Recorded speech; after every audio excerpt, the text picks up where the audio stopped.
Welcome to Truth and Company Boxing Podcast. I'm your host, John the Truth Dioria. And tonight we have another segment of 20 random questions. And our guest tonight is none other than three-time world champion, Tony the Tiger Lopez. How you doing, Tony?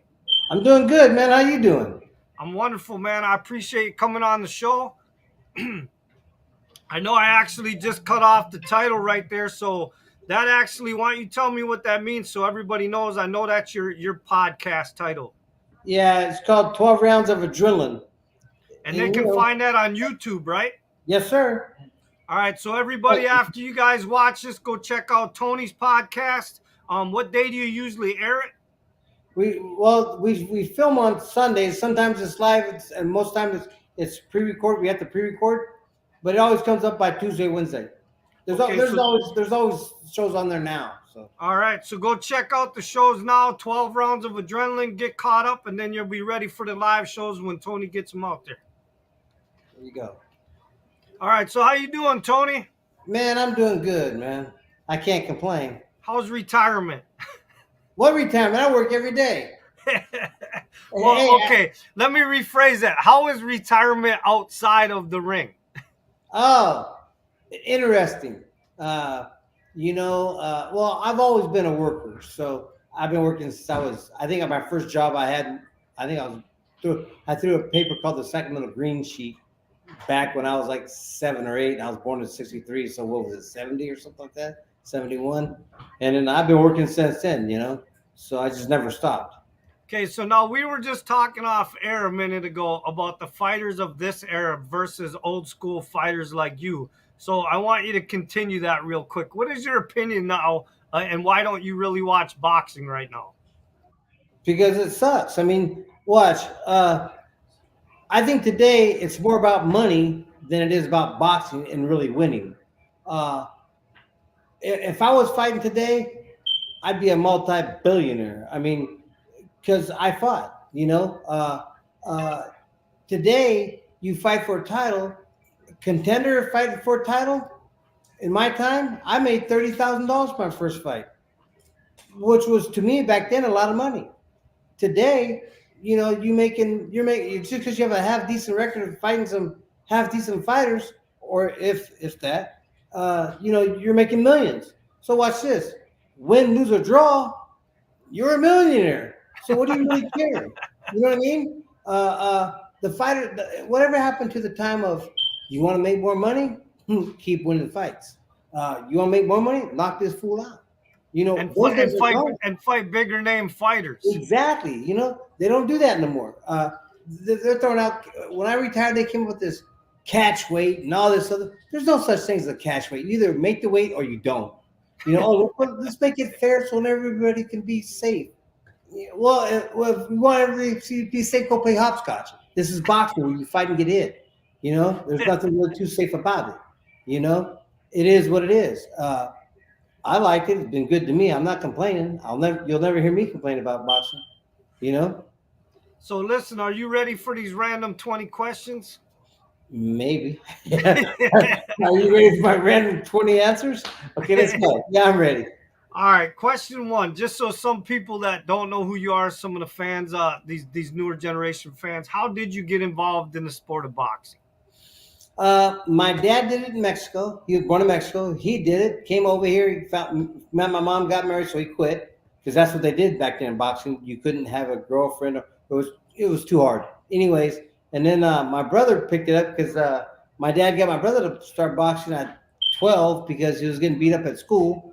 And then I picked it up when I was 10 because my brother's trainer saw me fighting in the street and wanted me to fight in the gym. So I went. So I went to the gym and never stopped going. And became a 3-time world champion. Yeah. Hey, you know what? And someone just asked me this the other day. And I honestly really didn't know how to respond. Because, and I'm never a loss for words, but this guy asked me, he goes, did you enjoy it? Did you love boxing? And I go, man, you know what? To be honest, I don't know. It's what I did. I don't know if I loved it or Did it because that's what I was doing. I was just doing it. I don't know. That's a good question. I was never asked that question, and I honestly told him I don't know. Even looking back now, well, who loves working hard? Who loves running every day? Who loves working out 3 times a day? Who loves losing 30 pounds for every fight? Nobody that I know, including myself. So ask me if I love training. No. Did I love the fight part of it? Yes. I could say I love that part. The training part, I hated. I hated running. I didn't hate it, but I hated it. I disliked training, but I knew I needed it. I did things I knew I had to do it. I didn't do it because I liked it. Okay. Who else going out and get punched in the face all day long? All right. Question two. So when you fought, did you have any boxing superstitions? No, I still don't. No. Mm-mm. You No. get hit, you hit back. It's that simple. You know, All don't right. let it hit so much. Move your head. All right. Question three. What's the first thing you bought when you got your first big contract? A house. I bought a house. I see. People don't realize. Before I was boxing, man, I was working 9 to 5s all day long. I was always a worker.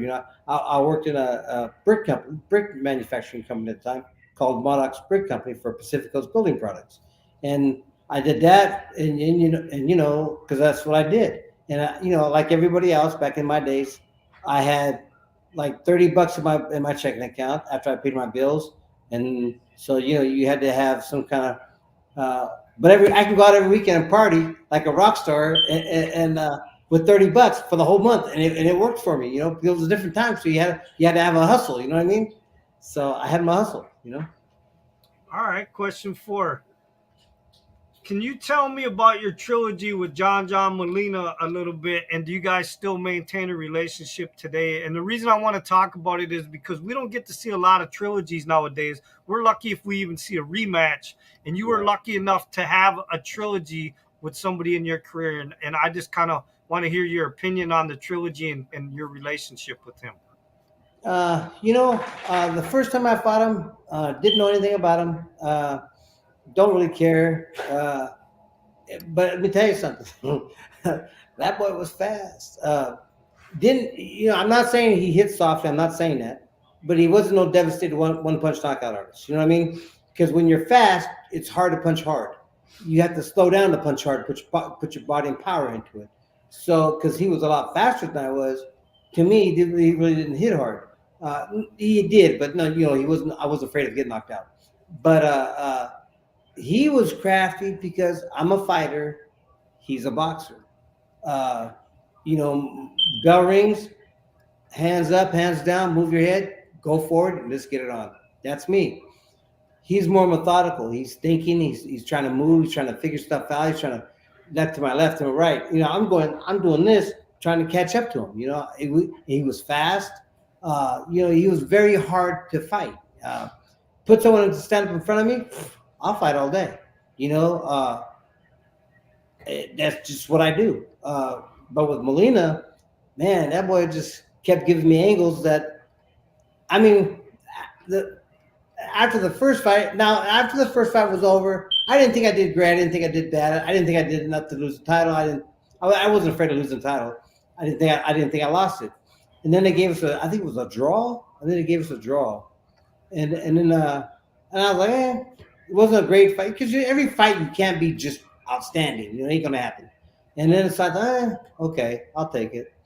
And then he started complaining, or his camp started complaining. Oh, they took the ain't no way took nothing from you. You didn't do shit. You know what I mean? You didn't do enough to take it from me. So be quiet.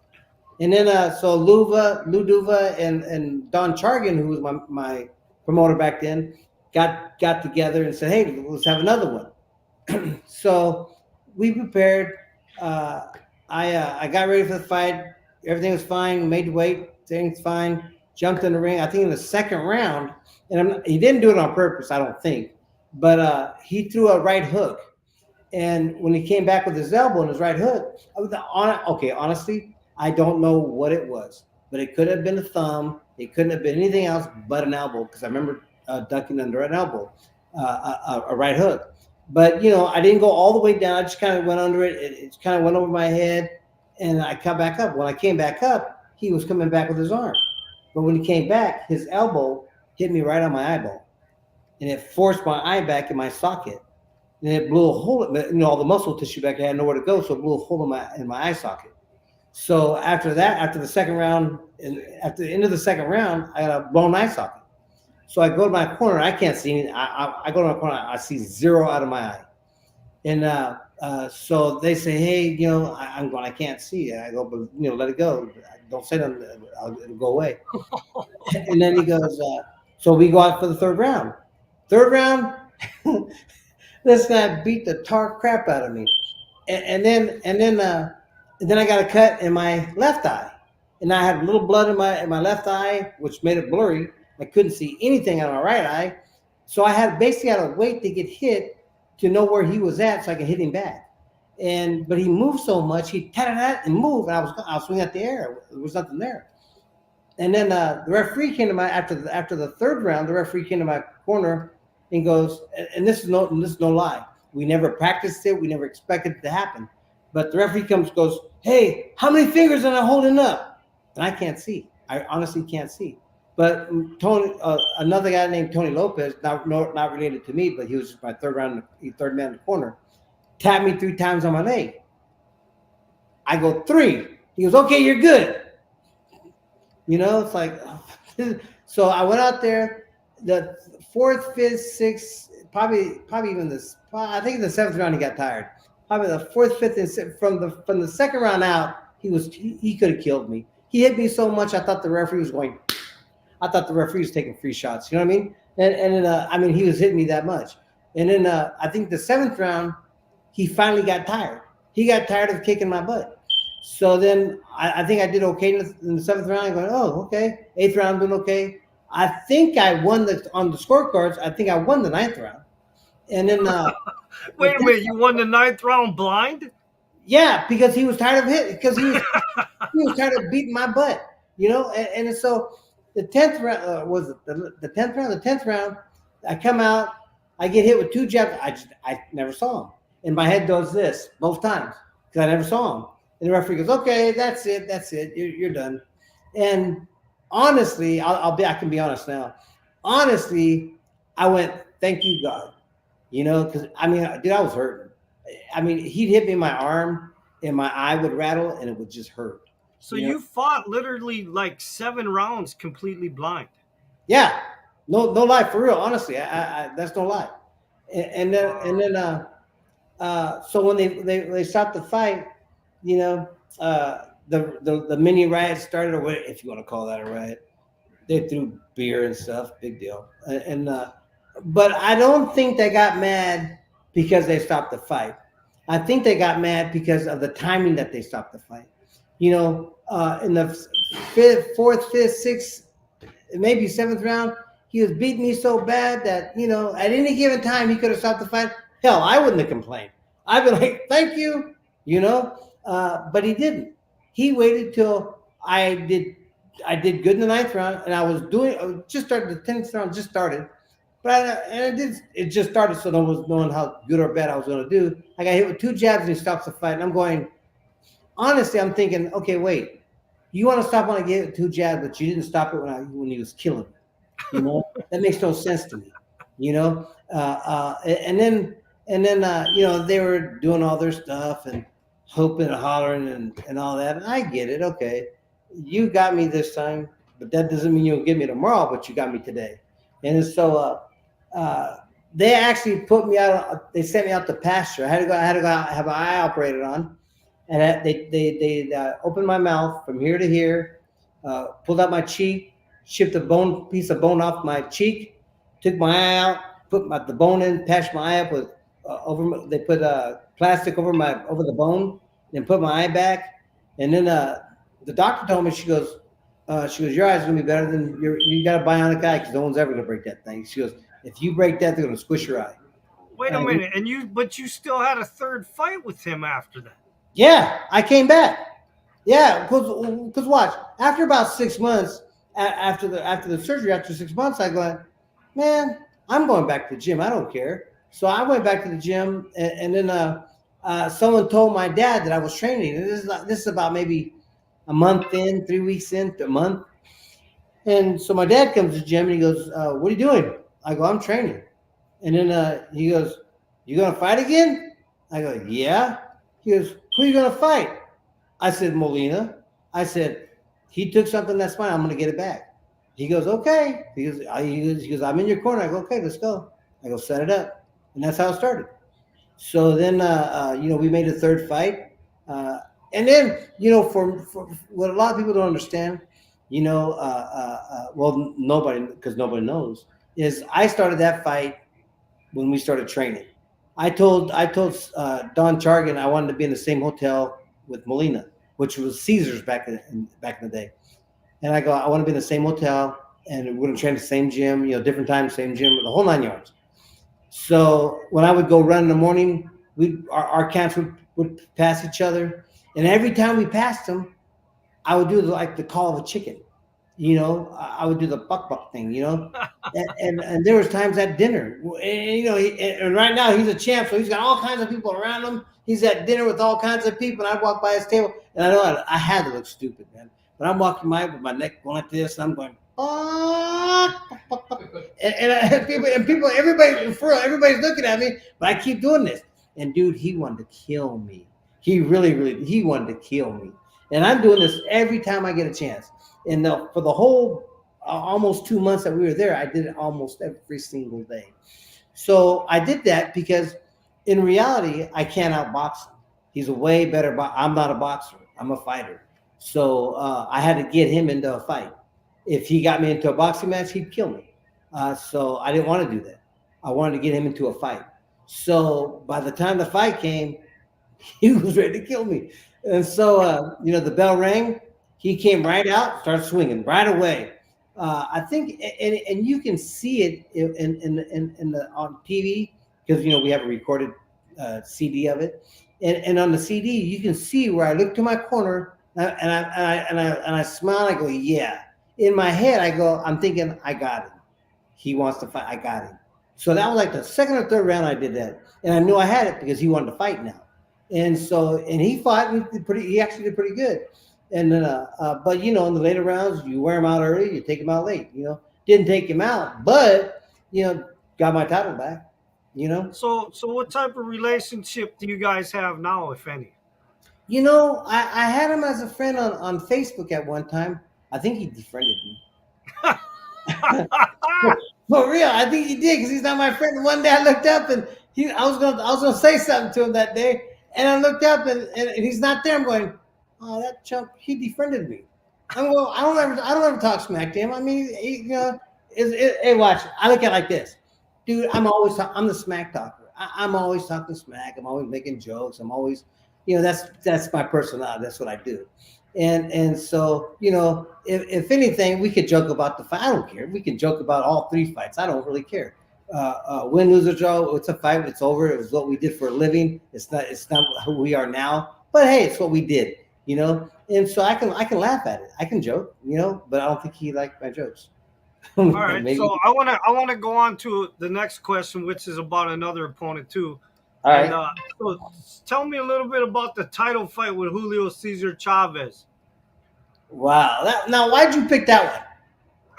At 58 fights, why'd you pick that one? Because I heard that you still secretly want to refight him again, and you're both in retirement.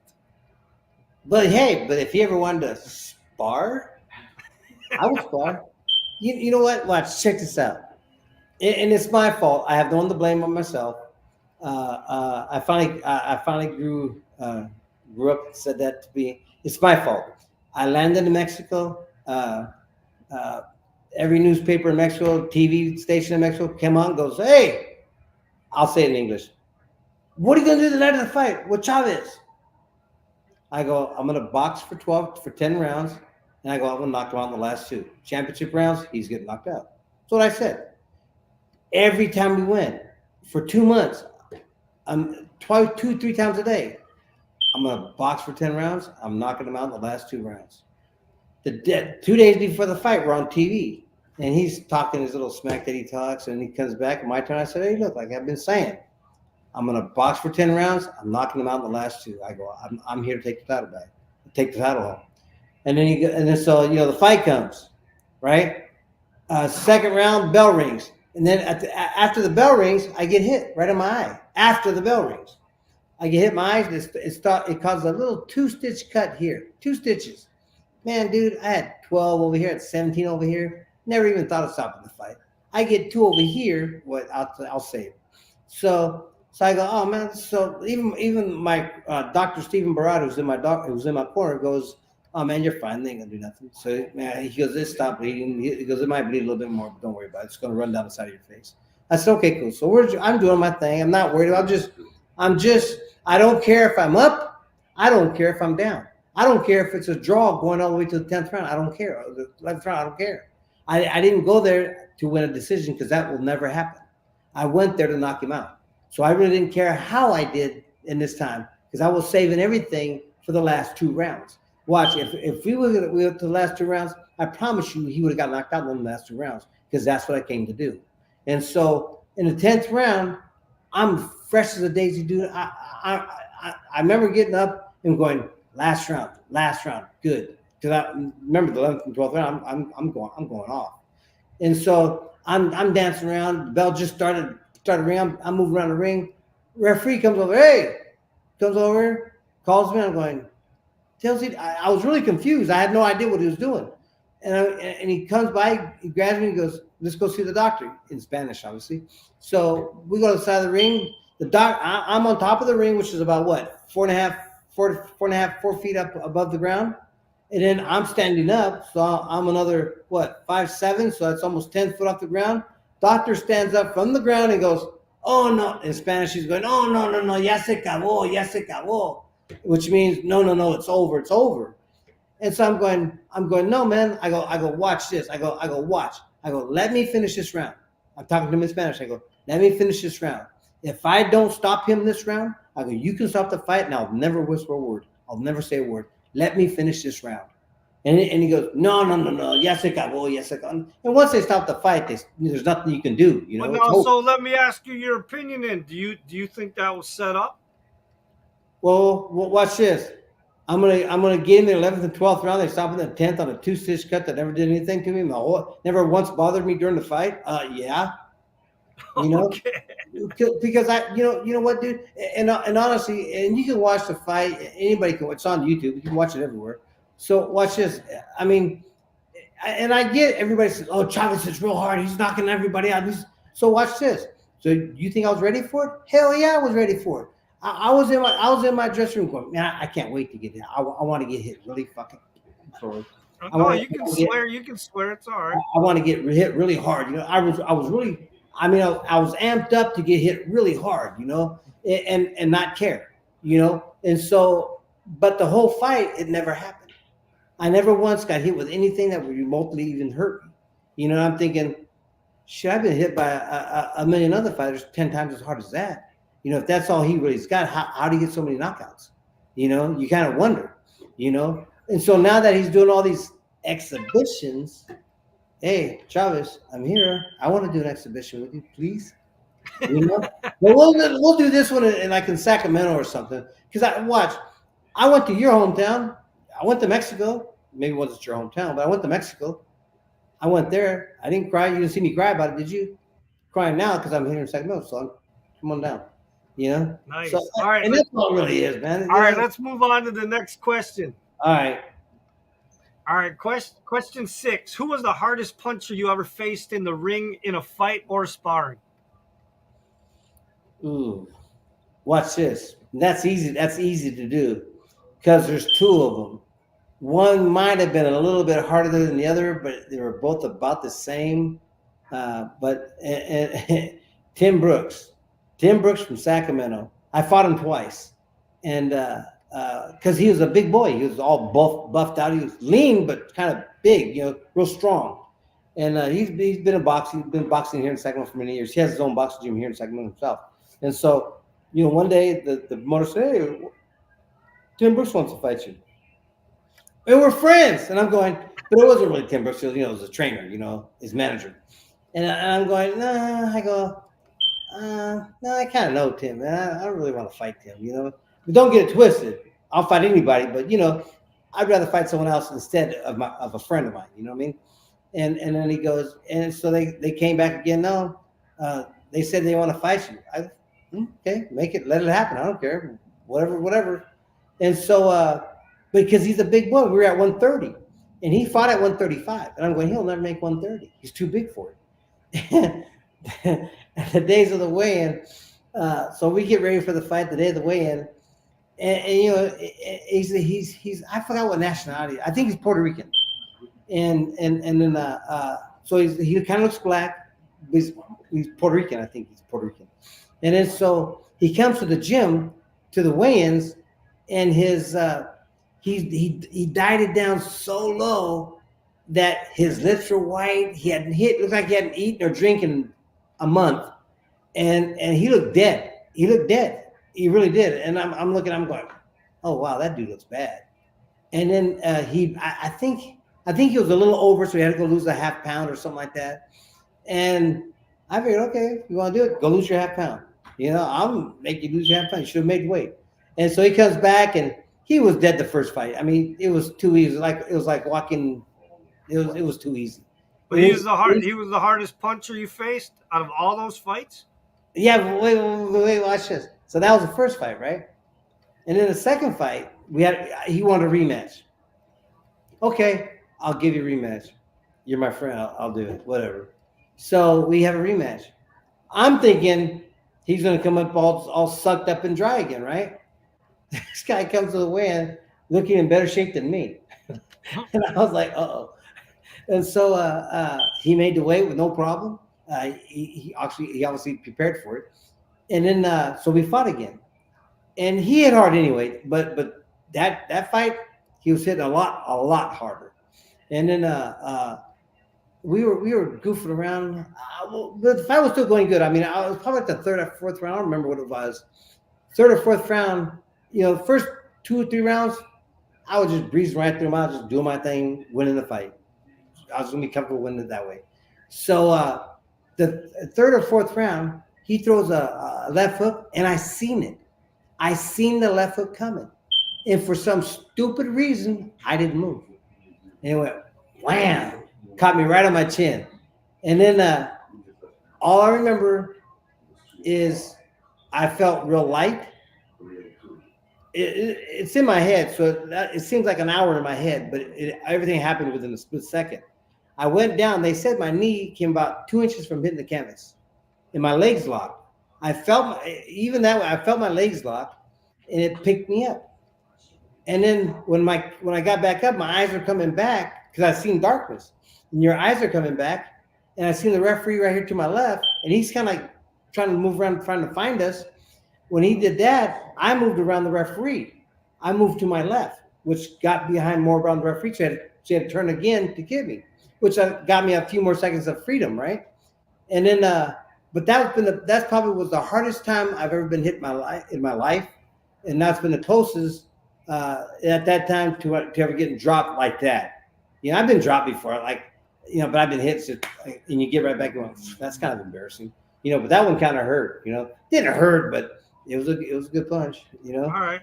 So question 7, what's your opinion of the YouTubers and the internet influencers getting involved into this boxing? You had to ask. I'm saying, honest opinion, stay in your lane. Get out of boxing. You're destroying it. You're getting all these YouTube fans are going, oh, yay. Come on. Then fight someone real. If you, and I'm not saying a YouTuber could never really be a decent fighter because, if you never know, there could be. Who'd ever think I was a 3-time world champion? Never know. So I'm that guy that's going to say you never know. But in reality, stay in your lane. Like Jake Paul, I'm not impressed. I'm not impressed with anything he has, anything he does. Fighter. If you're that good, fight a world class, fight a top 10 contender. Fight someone that can fight. Not another TV movie star, another influencer, or whatever you call these guys nowadays. Fight a real fighter. Watch. I was a junior lightweight. I walked around at 160. When I started sparring, sometimes I used heavyweights. You know why? Because I didn't care if that was, if they were the only ones in the gym that day. Guess what? We're sparring, and guess what? We went at it. I didn't play. Hey, I know they can hit. They hit hard, a lot harder than I do. But guess what? I can hit hard too. And and it's just that's just the way I am. I ain't afraid of anything. I mean, why? You know, I train just as hard as anybody else. I can hit you just like you hit me. You may hit me a little bit harder, but you know what? And you know what I tell people all the time? Like people that the fighters today don't want to train. They go, you put them in there with someone that's better than them, to spar than them, and they go, well, why can't I spar that guy? I go, well, because you know more than that guy and you're better than that guy. Well, how come I can't spar him? Because you're not going to learn nothing from him. Well, he's been here a lot more than I have been. He's been here 5 years and I've only been here 6 months. Well, guess what? You're going to learn a lot today. Today you're going to be less learned. And but that's really how it's done. No, I agree with you. Yeah, but see, I still train fighters like that. I have fighters that I train right now. Not very many, but because I don't really like to train, but I'm good at it. I really am good at it. I've trained. Let's say I've trained 25 fighters. Out of 25 fighters, let's say they all had on an average of 5 fights. You know how many fights I've lost? 1. I have a little girl right now who's she's autistic, and you know what? Her parents are, they're parents, so they try to, let's get her a fight here, let's get her ready first, but she's been the best that they've ever seen her, and she goes out her first fight and wins the Olympics, Wow. and I really didn't think she was ready yet. But parents are, oh yeah, she's ready. Okay, then you do it. All right, let's get to the next question. Question 8. What's something that you're very passionate about besides boxing? My daughter, and she's already big though, but still, she's still my kid. She'll always be my kid. Question 9. If you could have a conversation with any animal and it could talk back to you, what animal would you want to have a conversation with? A cat. Okay. You figure that out. Question 10. If you could have a conversation with one person from history, who would you want to sit down and have a conversation with? That's a good question. You're going to make me think. You know what, dude? I don't know.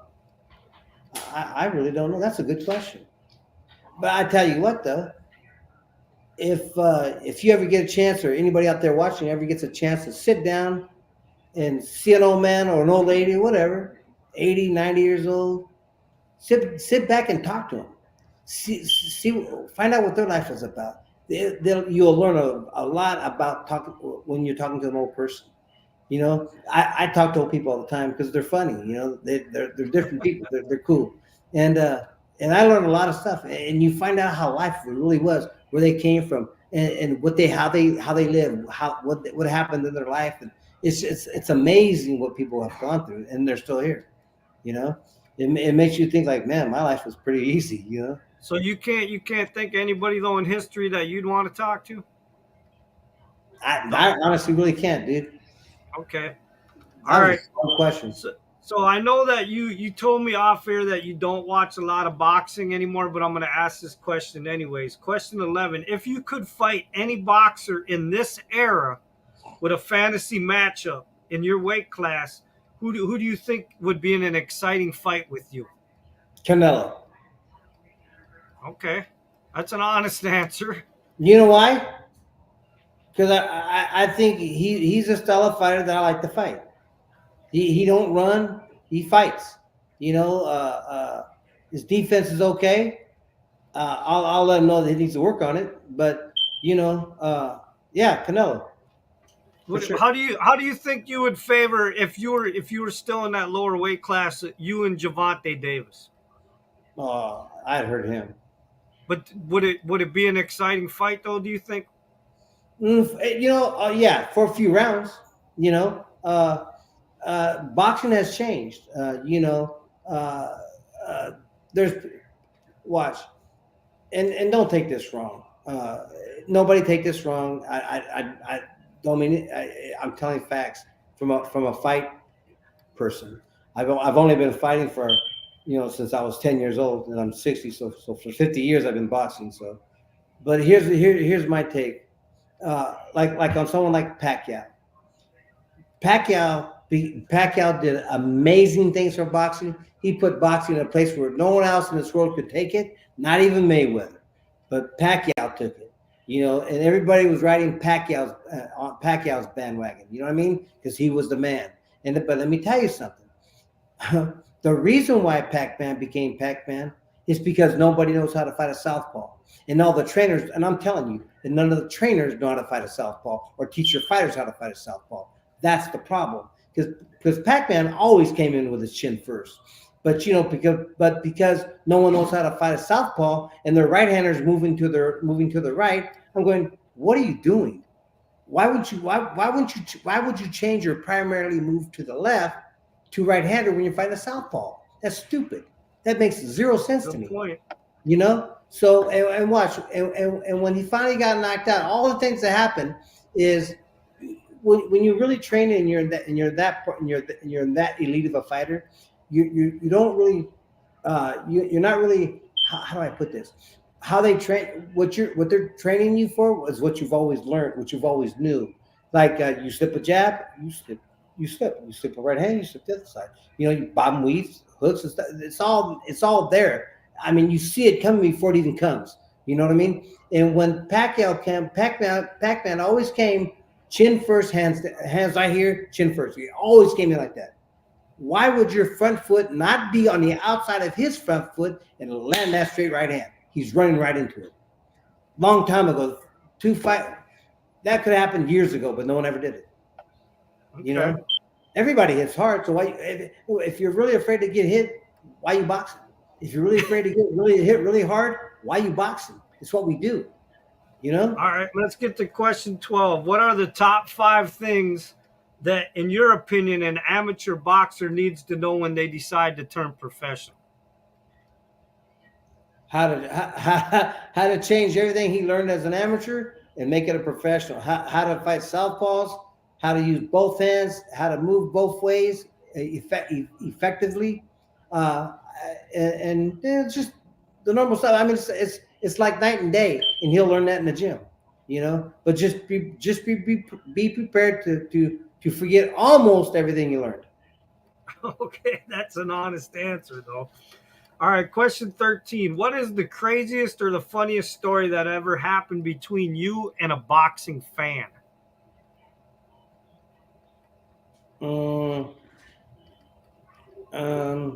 We got married. No, I'm kidding. Huh? Oh, yeah. I got one. Okay, watch this. Okay, I'll make it as short a story as I possibly can, but it's true.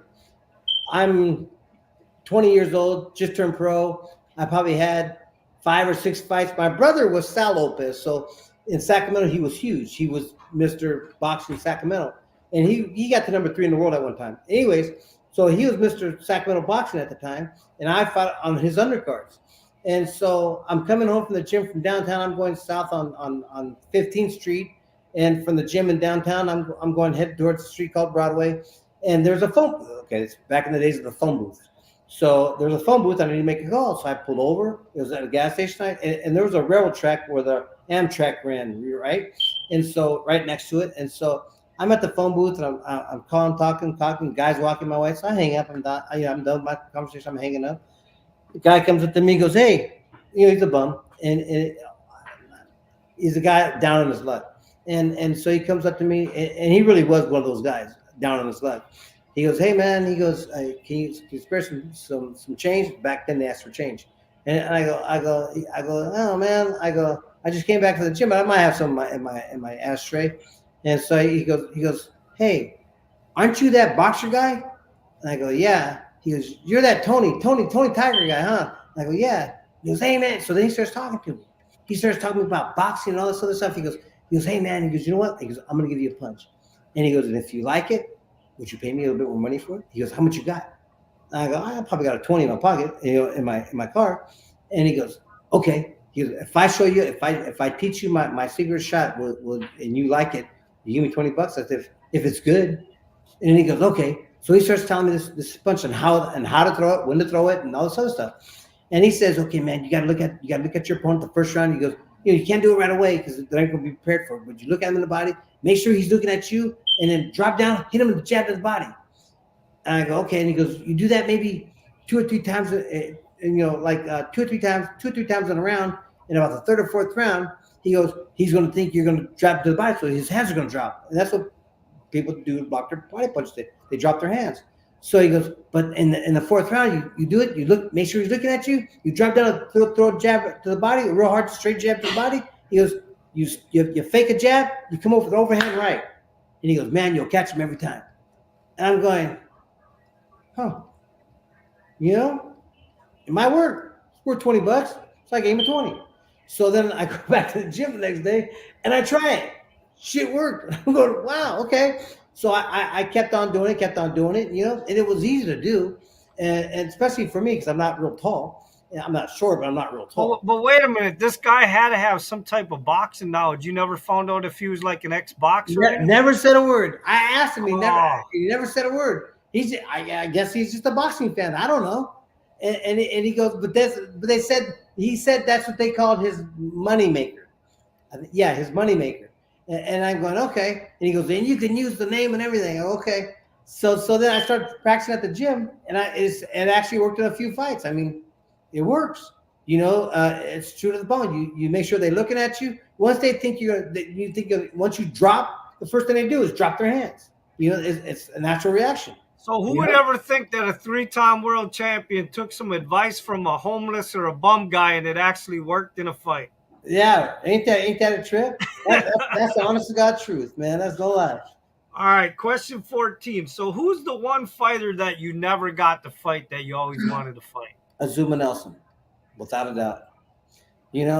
I fought Rocky Lockridge, and then back then they always had the rematch clause, and then because I wanted to fight Azuma Nelson next. Watch this. I wanted to fight him because in my heart I thought I can beat him, but let's be real. That's been one tough fight, dude. Azuma Nelson's a bad dude, and he was no joke, and so but I didn't care about all that. I knew it would be a tough fight. That's why I wanted to fight him. I wanted to be the baddest out there. In order to do that, I got to beat the best out there. And so Zuma Nelson was my next guy, but I had a rematch clause with Lockridge, and so that had to happen. And then all of a sudden the Molinas came in, and I kept saying no, I want to fight Zuma Nelson. And by the time they finally said okay, he was retiring. And so I never got a chance to fight him. Not saying that I would whoop him, but watch this. Not saying he's going to whoop me either, but I'll tell you what, it'd be a fight. Yeah, it would have been. Yeah.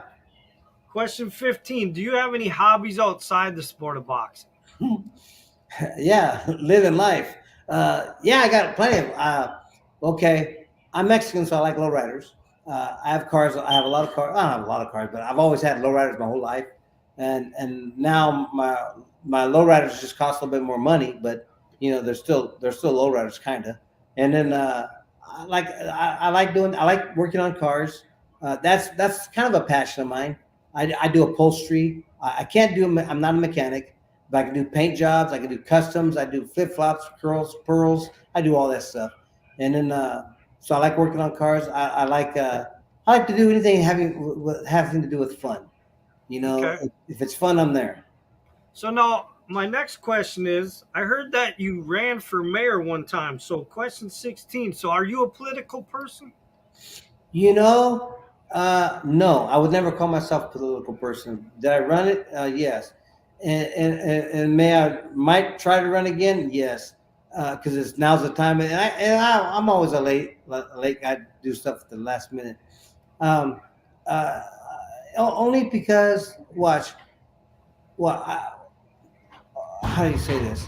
Let me see. When I was a boxer, won 3 world titles. Because I work hard. because I do the right. I'm doing I do what I'm supposed to do to win fights and make things happen. I retired.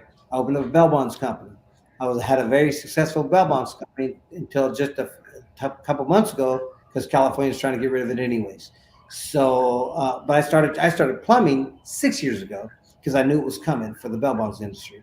So now I'm a plumber. So no matter, and I'm just saying, what I'm saying is everything I do to the max. I don't play if I'm passionate about it. I own a plumbing company right now. I've been doing my own stuff for a year, about 2 year and a half, 2 years. Running a successful plumbing company. I'm a one sometimes two-man show. Don't and I make good money. Because it's what I like. It's fun. It's fun for me. So uh, politics when I ran for mayor. I ran for mayor because I'm tired of all these fools running for mayor going, "Oh yeah, I'm going to do this." You ain't going to do shit. You ain't going to do anything. Like you're going to do the same thing you did for the last 20 years that you've been in politics. Nothing. So and I'll say his name, Steinberg, Daryl Steinberg, who's never done anything anywhere that I can never think of.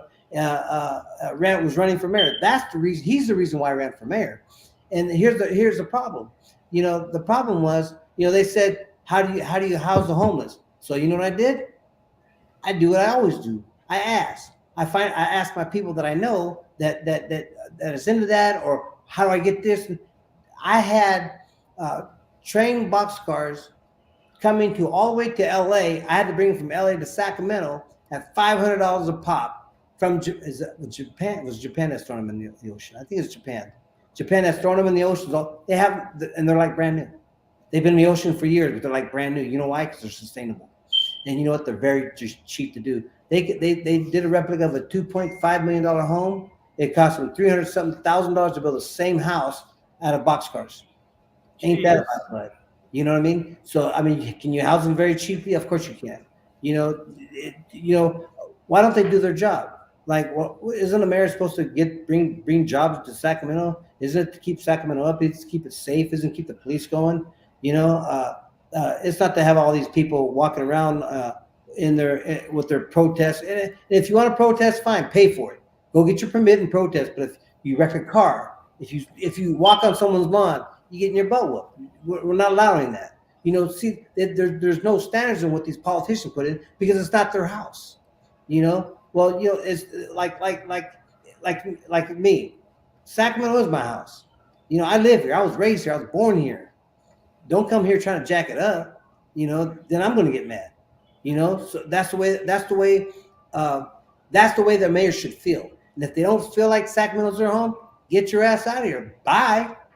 Ain't nobody wanted you in the first place. All right, question 17. Give me your Mount Rushmore of boxing, just your personal opinion, your top 4 guys to you. Mike Tyson, Julio Cesar Chavez, Pernell Whitaker, and Mancini. Okay. All right, question 18. So are you artistic in any way with your hands as far as building things, painting, drawing, photography? Obviously, you just said you're good with tools.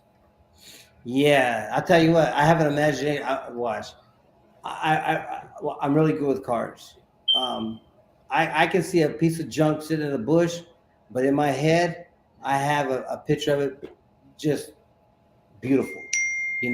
But I like fixing them. I've been doing cars my whole life, so I like working on cars, fixing them up and painting them and doing stuff like that. So I'm good at. Okay. Question 19. If you could have one superhero ability, what would it be? Ooh, to read minds. Okay, that's a good one. That would be dangerous. That would be dangerously fun. All right, Tony, we're on our last question. Question 20. We made it here. All right. All right. If you died tomorrow, what would you want your fans, your friends, and your family to say about you? He lived a life. That's all they got to say. You know what? And that's how you say it. He lived a life. Watch, man. I haven't done it all, but I've done more than most, and I've done as much as I want to be, as I want to do. Is there some stuff that I wish I could do today? Yeah. And guess what? I'm working and I'll get there and I'll do it hopefully before I go. But, life's a journey, have fun, you know? Well, listen, I appreciate you taking time to come on the show, man. I thought we had a good time. I loved your stories. I loved your answers. I mean, I learned a lot about you today, and it, it was an honor, man. If you want to say Thank you. anything to your fans or anybody else, please do before we're done. All right. Hey, man, just one thing. Anybody's interested, 12 rounds of adrenaline, check it out. It's funny. We're fun. YouTube, just go out there, subscribe, like, and comment on anything you see out there. Now, oh yeah, did I tell you? I also own Tony the Tiger Plumbing. So if you're around Sacramento or the surrounding areas, call me at 916-589-0455. Thank you, man. There you go. I appreciate it. Thank you. All right. Tony the Tiger Lopez, 12 rounds of adrenaline, YouTube. Go check it out. There's already videos on there now, and there's a lot more to come. So subscribe and like. And with that, the truth has spoken.